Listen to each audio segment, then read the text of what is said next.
தோழர்களே, இந்த கர்நாடகத்துல வந்து கோஸ்டல் ரீஜன் சைடு, அதாவது கராவளி அப்படின்னு சொல்லுவாங்க கன்னடத்துல. அந்த கராவளி மக்கள் வந்து அந்த கடவுளுக்கு பயப்படுறாங்களோ இல்லையோ, ஆனா அவங்க மிகவும் நம்பிக்கை வைத்திருக்கக்கூடிய அந்த தெய்வங்களுக்கு பயப்படுவாங்க அப்படின்னு சொல்லுவாங்க. அதாவது இந்த பூத் அகோலா இந்த கல்ச்சர் எல்லாம் இன்னைக்கு காந்தார படத்துல அவ்வளவு பிரம்மாண்டமா காட்டியிருக்கிறாங்க. ஸோ அந்த பூத் அகோலா கல்ச்சர் எல்லாமே வந்து இந்த இடத்துல இருந்து தான் தொடங்கியிருக்கு. ஏன்னா அங்க இருக்கிற முக்கியமா குறிப்பா பழங்குடியின மக்கள் வந்து அங்க இருக்கிற பழங்குடியின மக்கள் வந்து காலம் காலமாக அவங்களுடைய நம்பிக்கையா அவங்க வந்து ஃபாலோ பண்ணிட்டு வந்திருக்காங்க, பின்பற்றி வந்திருக்கிறாங்க. அது இன்றளவும் வந்து தொடர்ந்து தொடர்ந்து அப்படியே கண்டினியூ ஆகுது. ஸோ இந்த தெய்வங்கள், இந்த நாட்டார் தெய்வங்கள், குல தெய்வ வழிபாடு, அப்புறமா நடுதல் மரபு, இதெல்லாமே வந்து கன்னட மக்கள் மட்டும் கிடையாது. இப்போ தென்னிந்திய மக்களுக்கு இடையிலே காலம் காலமாக பின்பற்றி வருகின்ற ஒரு விஷயமாக இருக்கின்றது. உதாரணத்துக்கு இப்போ நீங்க தமிழகத்துக்கு வந்தீங்கன்னா தமிழகத்திலையும் நிறைய நாட்டார் தெய்வங்கள் இருக்கு. உதாரணத்துக்கு கருப்புசாமி, முனீஸ்வரர், சுடலை மாடன், இதெல்லாமே வந்து நாட்டார் தெய்வங்கள். அப்புறமா குல தெய்வ வழிபாடு, முன்னோர்கள் மரபு, இதெல்லாமே வந்து முன்னோர்கள் வழிபாடு, இதெல்லாமே வந்து தமிழ் மரபிலேயே இருக்கு இல்லையா? ஸோ இது வந்து இந்த இந்த தெய்வங்கள், அப்புறமா இந்த நடுகல் மரபு, இந்த நடுகல் மரபு என்பது உதாரணத்துக்கு நீங்கள் சோழர்கள் எடுத்துக்கிட்டிங்கன்னா சோழர்கள் காலகட்டத்திலேயே வந்து இங்கே பொன்னியின் செல்வனில் கல்கி கிருஷ்ணமூர்த்தி அவர்கள் வந்து அழகாக சொல்லியிருப்பாங்க. அதாவது ஒரு போர் எக்ஸ்பிளைன் பண்ணுவாங்க, ஒரு போர் பற்றி. திருப்புரம்பியம் போர் நடக்கும். திருப்புரம்பியம் போரில் வந்து கங்கமன்னன் வந்து இறந்து போயிடுவாங்க, வீர மரணம் அடைவாங்க. ஸோ அந்த கங்கமன்னன் வீர மரணம் அடைஞ்ச பிறகு அந்த மன்னனினுடைய நினைவு சின்னமாக அந்த கங்க மன்னனை வந்து புதைச்ச இடத்திலேயே ஒரு சிவன் கோவிலை வந்து எழுப்புவாங்க சோழர்கள். இன்றளவும் அந்த சிவன் கோவில் வந்து திருப்புரம்பியம் கிராமத்தில் நீங்க பார்க்கலாம், சர்வைவிங்ல இருக்கு. ஸோ இந்த மாதிரி, அதாவது இதெல்லாம் என்ன, இதனுடைய மீனிங் என்ன அப்படின்னு கேட்டீங்கன்னா, லாஜிக்கலா நீங்க பாத்தீங்கன்னா அந்த காலகட்டத்தில் நிறைய வரலாற்று ஆய்வாளர்களும் இதுதான் சொல்றாங்க. அந்த காலகட்டத்தில் ஒரு மனிதன், ஒரு நபர் ஒரு மக்களுக்காகவோ அல்லது மண்ணுக்காக, இயற்கையை வந்து பாதுகாப்பதற்காக அல்லது நிலத்துக்காக சண்டை போட்டு போர் செய்து வீர மரணம் அடைந்து விட்டால் அந்த மனிதனுடைய நினைவு சின்னமாக அந்த மனிதனை வந்து புதைச்ச இடத்திலேயே ஒரு நடுகல் எழுப்புவதோ அல்லது ஒரு சிவன் கோவிலை எழுப்புவதோ கட்டுவதோ, இது வந்து ஒரு மரபா, ஒரு நம்பிக்கையா அவங்க வந்து ஃபாலோ பண்ணிட்டு வந்திருக்காங்க மக்கள் அப்படின்னு நம்ம எடுத்துக்கலாம். அதே மாதிரி அவங்க வந்து இறந்த பிறகு அவங்களை வந்து கும்பிடுறதுக்கு ஆரம்பிச்சிடுவாங்க. அதாவது மக்கள் வந்து அவங்களை வந்து தெய்வமா பார்ப்பாங்க. ஏன்னா அவங்க ஒரு நல்ல நோக்கத்திற்காக, நல்ல விஷயத்துக்காக அவங்க வந்து உயிரையே தியாகம் செய்திருக்காங்க இல்லையா?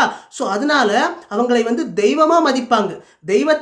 அதாவது தெய்வத்தின் இடத்துல வைத்து அவங்களை வந்து மதிப்பாங்க.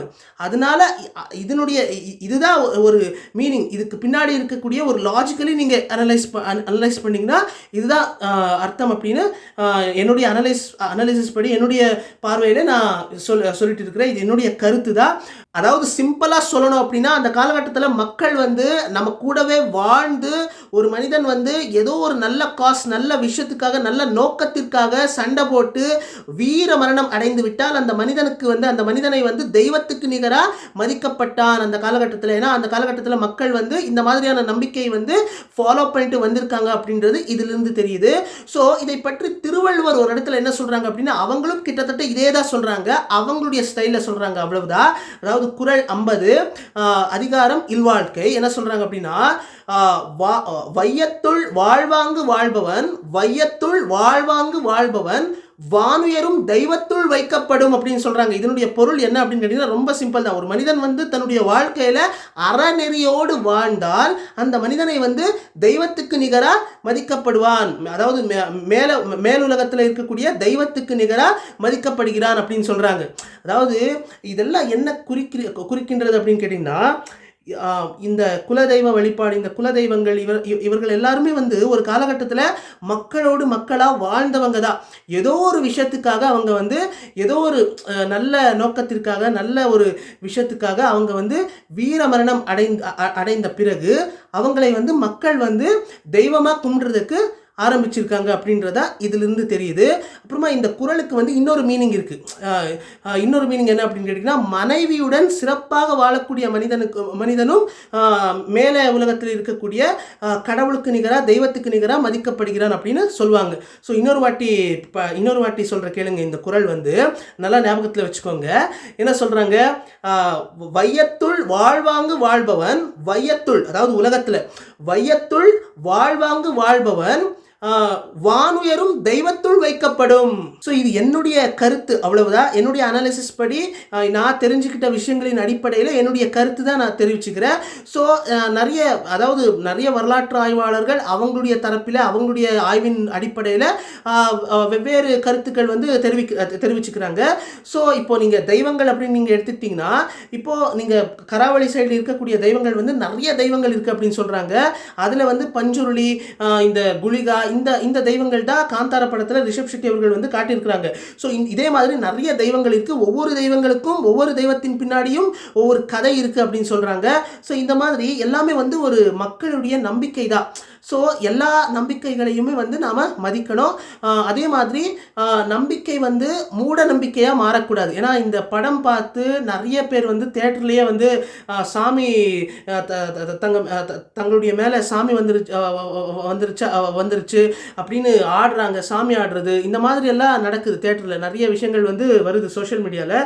ஸோ இதெல்லாம் நடக்கக்கூடாது. நம்பிக்கை இருக்கலாம், ஆனால் மூட நம்பிக்கை வந்து இருக்கவே கூடாது அப்படின்னு தான் நான் சொல்வேன். ஸோ நீங்களும் சிந்திச்சு பாருங்க. ஒரு படமா பார்க்கணும். அதே மாதிரி நம்பிக்கை அப்படின்றது எந்த மக்களுடைய நம்பிக்கையாக இருந்தாலும் நாம வந்து மதிக்கணும். நமக்கு நம்பிக்கை இருக்குதோ இல்லையோ, ஆனா நாம ஒருவருடைய உணர்வுகளுக்கும் நம்பிக்கைக்கும் நாம வந்து மதிப்பு மதிக்கணும் அப்படின்றதா என்னுடைய கருத்து. ஸோ இதே மாதிரி நல்ல விஷயங்கள் பற்றி பேசலாம். பாசிட்டிவாக இருங்க, கண்டினியூஸ்லி நாலேஜ் கெயின் பண்ணுங்க அப்படின்னு சொல்லிட்டு அனைவருக்கும் வணக்கம் தோழர்களே.